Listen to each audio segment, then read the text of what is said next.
कि आज्ञा का पालन करने से परमेश्वर आशीष देते हैं। सिर्फ आज्ञा का पालन करना,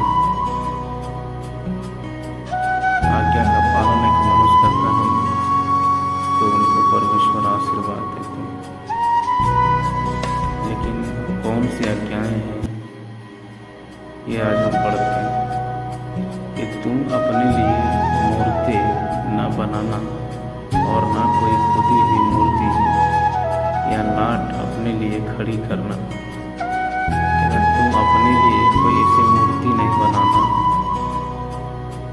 और ना कोई खुदी हुई, जैसे बहुत सारे ऐसे करते हैं कि कोई पत्थर रख देते हैं और उसी के आगे दंडवत करते हैं।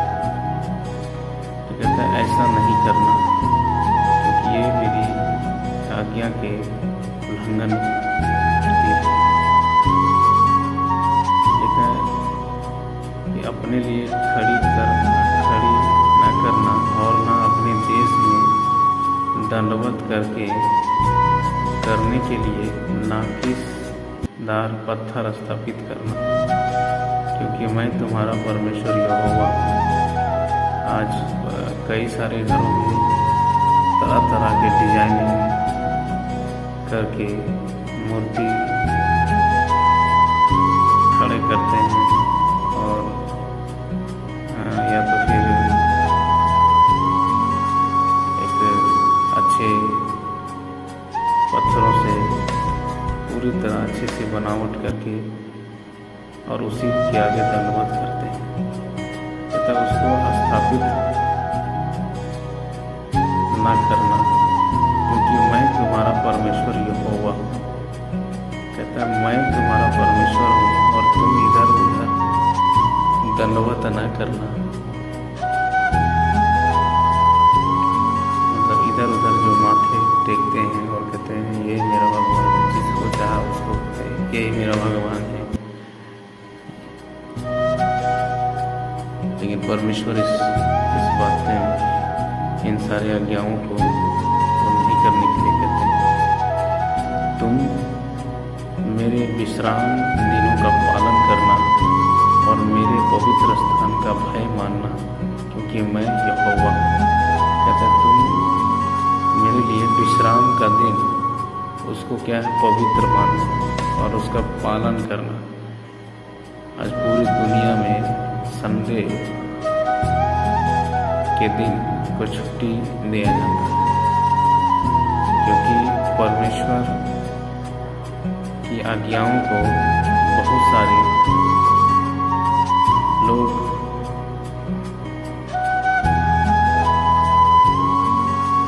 अगर किसी से पूछा जाए क्या संडे को छुट्टी क्यों मिलती है, तो वो कहेगा संडे को छुट्टी हमें बहुत पहले से मिलता है। हम जितने समय से काम कर रहे हैं, मेरे बाप दादे जो भी हैं, उस समय से संडे के दिन को छुट्टी मनाते हैं। लेकिन ये आज भी वो छुट्टी परमेश्वर के विश्राम दिन के लिए अपनाया जाता है। लेकिन बहुत सारे इंसान को ये पता नहीं कि विश्राम दिन है क्या।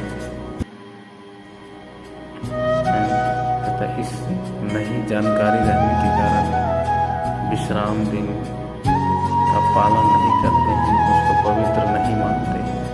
लेकिन यहाँ पर लिखा है तुम मेरे विश्राम दिनों का पालन करना और मेरे पवित्र स्थान का भय मानना। मैं यहोवा हूँ, मैं परमेश्वर हूँ। यदि तुम मेरी विधियों पर चलो और मेरी आज्ञाओं को मानकर उनका पालन करो, तो मैं तुम्हारे लिए समय समय पर मेघ बरसाऊंगा। तो यदि तुम मेरी बात को मान लो तो मैं समय समय पर तेरे पर आशीर्वाद दूंगा। अगर कोई खेती करता है या फिर कुछ भी ऐसे करता है तो समय समय पर उन सारे चीज़ों को मैं बढ़ाऊंगा।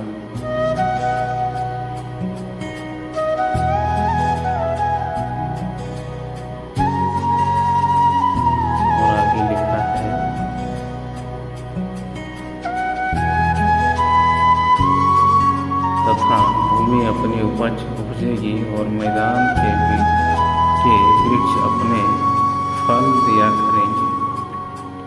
यहाँ तक कि तुम दाख तोड़ने के समय भी दावनी करते रहोगे और बोने के समय भी भरपेट दाख तोड़ते रहोगे और तुम मनमानी रोटी खाया करोगे। कदा किसी भी चीज़ की कमी नहीं होने दूंगा, सब कुछ बरकत होगा और ज़्यादा से ज़्यादा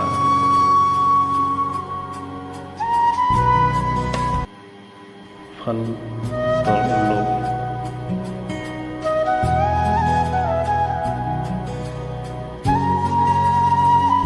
और आगे लिखा है कि और मैं तुम्हारे देश में सुख चैन दूंगा और तुम सोओगे और तुम्हारा कोई डराने वाला ना रहेगा। बहुत सारे लोग आज लोगों के घर में देखो तो उनको सुखदायी नींद भी नहीं आता है। अगर भोजन करता भी है तो खाकर भी चिंता होती है, लेकिन परमेश्वर कहता है इन सारे चिंताओं से मैं तुझे छुड़ा दूंगा और कोई डर का आत्मा नहीं सताएगा और मैं सुख चैन दूंगा। कब? जब परमेश्वर की आज्ञा का पालन करेंगे तब। और मैं उस देश में दुष्ट जंतुओं को ना रहने दूंगा और तलवार तुम्हारे देश में ना चलेगी और तुम अपने शत्रुओं को मार भगाओगे और मैं तुम्हारी तलवार से मारे जाएंगे। तो तुम इतने बुद्धिमान और ताकतवर और इतने सामर्थ्य हो जाओगे कि तुम तलवार चलाओगे और मैं मारते उन सबको भगा दूँ, नाश कर दूँ। तुम में से 5 मनुष्य 100 को कहता, तुम में 5 मनुष्य केवल 100 मनुष्य और 10,000 को खदेड़े और तुम्हारे शत्रु तलवार से तुम्हारे आगे मरे जाएंगे। कहता तुम्हारे शत्रु है, अगर 10,000 है एक मनुष्य तो कहता है 100 अगर है, 5 है तो 100 को मारेगा और 100 है तो 10,000 को मारेगा। और परमेश्वर कहते तुम्हारे शत्रु तलवार से तुम्हारे आगे मारे जाएंगे और मैं तुम्हारी ओर कृपा दृष्टि करूँगा और तुमको फलवंत करूँगा और बढ़ाऊँगा और तुम्हारे संग अपनी वाचा को पूर्ण करूँगा और तुम रखे हुए पुराने अनाज को खाओ। नए अनाज को छोड़ दो, पुराने अनाज को तुम खाओ, इतनी बरकत दूँगा। कोई शत्रु जो तेरे पर चढ़ाई करने की कोशिश करता है, उन सारे शत्रु तेरे तलवार के आगे ढेर हो जाएंगे। लेकिन कब? जब परमेश्वर की आज्ञा का पालन करेंगे तब। कहते हैं कि पुराने तुम रखे हुए पुराने अनाज को खाओगे और नए के रहते भी पुराने को नहीं। नया जो परमेश्वर तुम्हें देंगे वो सारी अनाज रहेंगे, लेकिन फिर भी पुराने अनाज खत्म ही नहीं होंगे और उसको खाओगे। कहता और तुम्हारे बीच में अपना निवास स्थान बनाऊंगा। इससे बढ़कर वो क्या चाहिए? परमेश्वर कहता है और तुम्हारे बीच अपना निवास स्थान बनाऊंगा। कहता है निवास स्थान का मतलब है कि वो दिन भर कहीं पर एक इंसान घूमे, लेकिन उनका निवास स्थान जहाँ है वो वहीं आकर रहेगा। तो परमेश्वर कहते हैं निवास स्थान हम तेरे पर बना कर रखेंगे।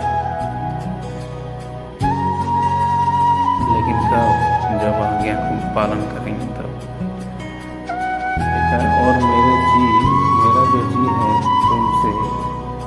घृणा नहीं करेगा, कोई घृणा नहीं करेगा, कभी नहीं घृणा करेगा।